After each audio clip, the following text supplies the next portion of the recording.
Bien, ya es momento de revisar noticias internacionales, por eso estamos juntos, Soledad Agüero. ¿Cómo estás? Hola, Pati, ¿cómo estás?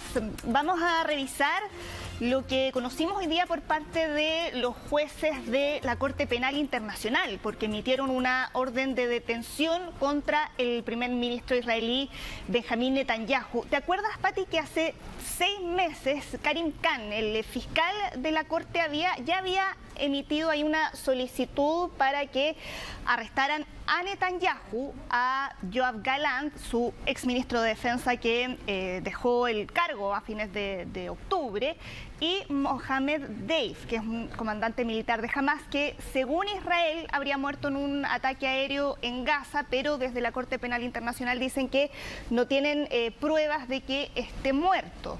Finalmente, el panel de los jueces que forman la Corte Penal Internacional dijeron que hay evidencia que ellos consideran razonable para que afirmar que ellos 3 son responsables de crímenes de guerra, de crímenes contra la humanidad, todo esto entendiendo el contexto que es la guerra entre Israel y Hamas y todos los episodios que hemos visto desde el 7 de octubre. Acá contra Israel están hablando de ataques deliberados contra civiles, están mencionando además que utilizan el hambre como arma de guerra, han hablado de exterminio, han hablado de asesinato. Y por otro lado, contra el miembro de Hamas que aparece también aquí mencionado y contra el cual también se emitió esta orden de detención, hablan de, lo acusan de formar parte de lo que denominaron un ataque deliberado y sistemático dirigido por Hamas y otros grupos armados contra la población de Israel. Claro. Ahora, ¿qué significa esto en términos prácticos para Benjamín Netanyahu?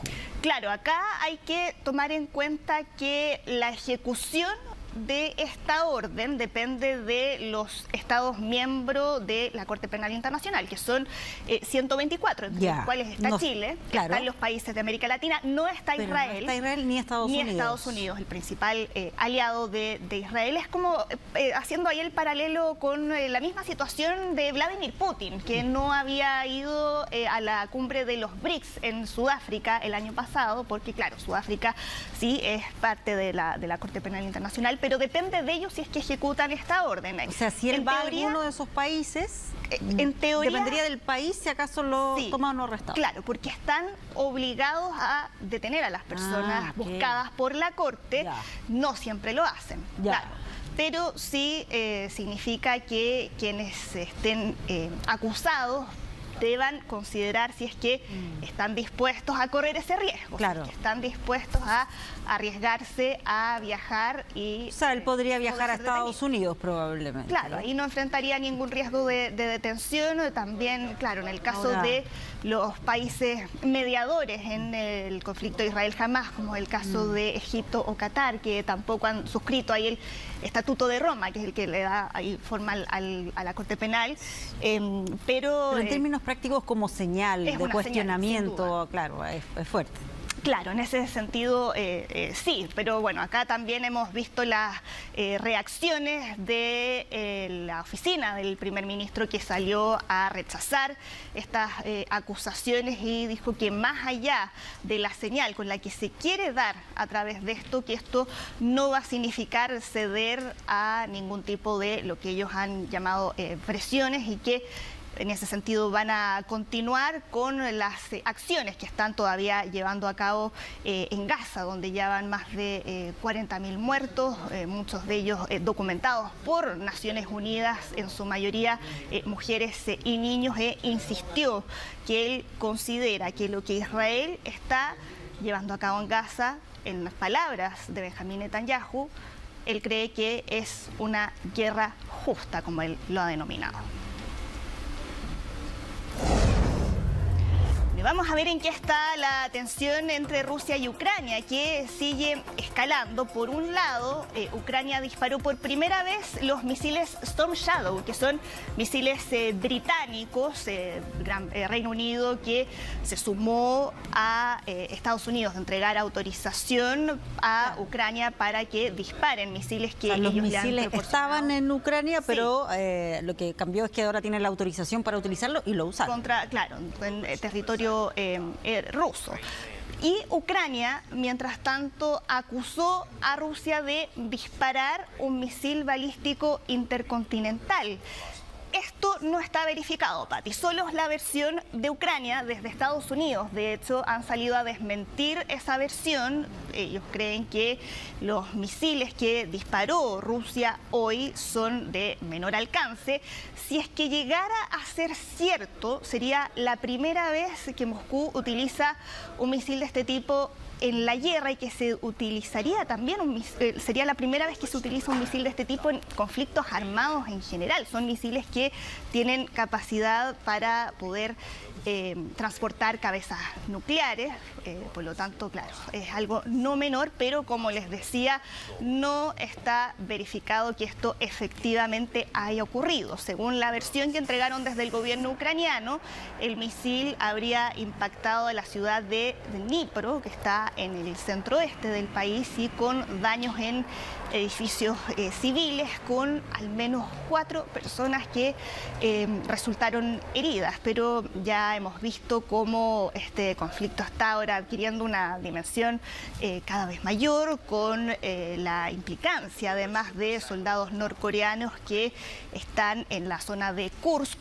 que es la región en la que hay presencia ahora de tropas ucranianas en Rusia, y también con las guías que han publicado en países como Suecia o como Finlandia, que son miembros de la OTAN, con instrucciones a la ciudadanía para que en caso de crisis que se protejan, que almacenen alimentos, que almacenen agua ante la posibilidad que nadie quiere que ocurra de un posible ataque nuclear. Y con Estados Unidos, que también autorizó a Ucrania a usar minas antipersonales, que es ahí otro de los episodios que hemos visto esta semana y que tiene a la comunidad internacional observando con mucha inquietud cómo vayan a seguir evolucionando los hechos ahí en la región.